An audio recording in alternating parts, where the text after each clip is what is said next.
ನಮಸ್ಕಾರ, welcome back to my YouTube channel. I am Rakshita Dileep Gowda. So after long time ನಾನು ವ್ಲಾಗ್ನ start ಮಾಡ್ತಾ ಇದ್ದೀನಿ. ಇದು ನನ್ನ birthday vlog. For the first time ನನ್ನ ಬರ್ತ್ಡೇಗೆ ನಾನು ವೆಕೇಷನಿಗೆ ಬಂದಿರೋದು. ಸೊ ಗೋವಾಗೆ ವೆಕೇಷನಿಗೆ ಬಂದಿದ್ದೀನಿ. ಸೊ ಅದನ್ನು ನಾನು ಫ್ಲೈಟ್ ಥ್ರೂ ಬಂದಿದ್ದು.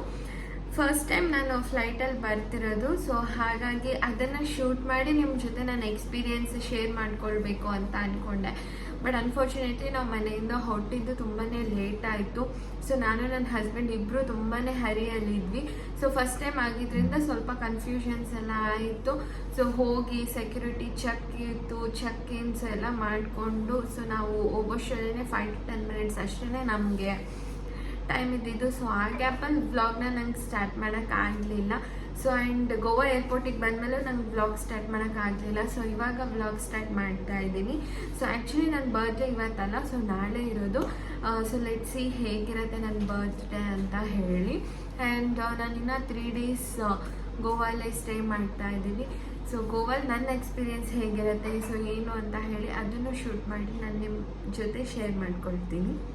ಆ್ಯಕ್ಚುಲಿ ನಾನು ಆನ್ ದ ವೇ ವಿಡಿಯೋ ಮಾಡ್ಕೊಂಡು ಬರೋಕ್ಕೆ ಆಗಿರಲಿಲ್ಲ. ಸೊ ಹಾಗಾಗಿ ರೂಮಿಗೆ ಬಂದು ಫ್ರೆಶನ್ ಅಪ್ ಆಗಿ ಸೊ ರೆಸ್ಟ್ ಮಾಡೋ ಟೈಮಲ್ಲಿ ನಾನು ವೀಡಿಯೋನ ಮಾಡಿಕೊಂಡೆ. ಸೊ ಅದಾದಮೇಲೆ ನಾನು ಮಲ್ಕೊಂಡು ಬಿಟ್ಟಿದ್ದೆ. ಸೊ ಟಯರ್ಡ್ ಆಗಿತ್ತು, ಬೆಳಿಗ್ಗೆ ಬೇಗನೆ ಎದ್ದಿದ್ವಿ ಅಂತ ಹೇಳಿ ನನ್ನ ಹಸ್ಬೆಂಡ್ ನಂಗೆ ಗೊತ್ತಿಲ್ದಿರ ಕೇಕ್ನ ಆರ್ಡರ್ ಮಾಡಿ ತರಿಸಿದ್ರು. ಹಾಗೆ ರೂಮಲ್ಲಿ ಬಂದು ನಮಗೆ ಅಂತ ಮನೆ ಫ್ರಿಡ್ಜ್ನ ಕೊಟ್ಟಿದ್ದರು.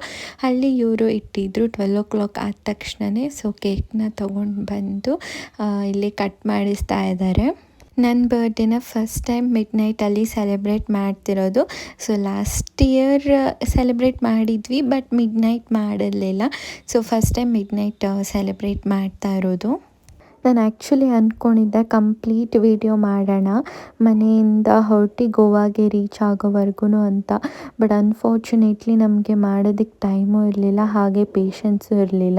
ಬಿಕಾಸ್ ನಾವು ಮಾರ್ನಿಂಗ್ 5 o'clockಗೆ ಎದ್ದು ರೆಡಿಯಾಗಿ ರೈಲ್ವೆ ಸ್ಟೇಷನ್ಗೆ ಹೋಗಿ ಸೊ ಅಲ್ಲಿಂದ ಬ್ಯಾಂಗ್ಳೂರ್ ರೀಚ್ ಆಗಿ ಬ್ಯಾಂಗ್ಳೂರಿಂದ ಏರ್ಪೋರ್ಟಿಗೆ ಬೈ ಟ್ಯಾಕ್ಸಿ ಹೋಗಿ ಆ್ಯಂಡ್ ಅಲ್ಲಿಂದ ಗೋವಾ ಏರ್ಪೋರ್ಟಿಗೆ ರೀಚ್ ಆಗಿ ಅಲ್ಲಿಂದ ಟ್ಯಾಕ್ಸಿಯಿಂದ ರೂಮಿಗೆ ಬರೋಷ್ಟರಲ್ಲೇ ಈವ್ನಿಂಗ್ 5 o'clock ಆಗೋಗ್ಬಿಟ್ಟಿತ್ತು.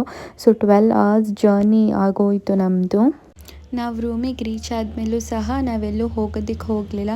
ಬಿಕಾಸ್ ಬೆಳಿಗ್ಗೆ 5 o'clockಗೆ ಇದ್ದಿದ್ದರಿಂದ ಆ್ಯಂಡ್ ತುಂಬ ಜರ್ನಿ ಆಗಿದ್ದರಿಂದ ಟಯರ್ಡ್ ಅನಿಸ್ತಾ ಇತ್ತು. ಸೊ ಹಾಗಾಗಿ ರೆಸ್ಟ್ ಮಾಡ್ತಾ ಇದ್ವಿ. ಸೊ ರೆಸ್ಟ್ ಮಾಡುವಾಗ 12 o'clock ಎಷ್ಟೊತ್ತಿಗೆ ಆಯಿತು ಅಂತಲೇ ಗೊತ್ತಾಗಲಿಲ್ಲ. ಸೊ ಅಷ್ಟರಲ್ಲಿ ನನ್ನ ಹಸ್ಬೆಂಡ್ ನನಗೆ ಕೇಕ್ ಕಟ್ ಮಾಡಿಸಿದ್ರು. ಸೊ ಇಲ್ಲಿ ಕೇಕ್ ಕಟ್ಟಿಂಗ್ ಎಲ್ಲ ಆದಮೇಲೆ ಗಿಫ್ಟ್ನ ಕೊಡ್ತಾ ಇದ್ದಾರೆ. ನನಗೆ ಗೊತ್ತಿತ್ತು ಗಿಫ್ಟ್ ಕೊಡ್ತಾರೆ ಅಂತ ಹೇಳಿ. ಬಿಕಾಸ್ ಲಾಸ್ಟ್ ಇಯರು ಸಹ ನನಗೆ ಗಿಫ್ಟ್ ಕೊಟ್ಟಿದ್ದರು. ಐಫೋನ್ನ ಗಿಫ್ಟ್ ಮಾಡಿದರು. ಅದೇ ಫೋನಲ್ಲೇ ನಾನು ವೀಡಿಯೋನ ಮಾಡ್ತಿರೋದು. ಹಾಗೆ ಈಗಲೂ ಗಿಫ್ಟ್ ಕೊಡ್ತೀನಿ ಅಂತ ಹೇಳಿದರು. ಪರ್ಟಿಕ್ಯುಲರಾಗಿ ಗೋಲ್ಡೇ ಕೊಡ್ತೀನಿ ಅಂತ ಹೇಳಿದರು. ಬಟ್ ಗೋಲ್ಡಲ್ಲಿ ಏನು ಕೊಡ್ತಾರೆ ಅಂತ ನನಗೆ ಗೊತ್ತಿರಲಿಲ್ಲ.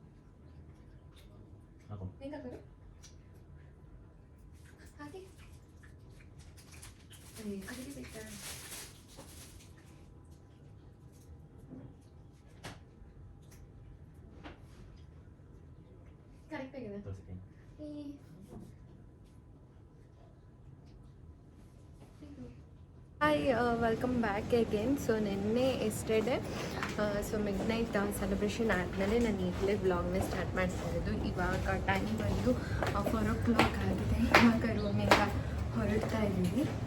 ಸೊ ಮಿಡ್ ನೈಟ್ ಸೆಲೆಬ್ರೇಷನ್ ಆದಮೇಲೆ ಸೊ ಬೆಳಗ್ಗೆಯಿಂದ ಫುಲ್ ರೆಸ್ಟ್ ಮಾಡ್ತಾ ಇದ್ವಿ.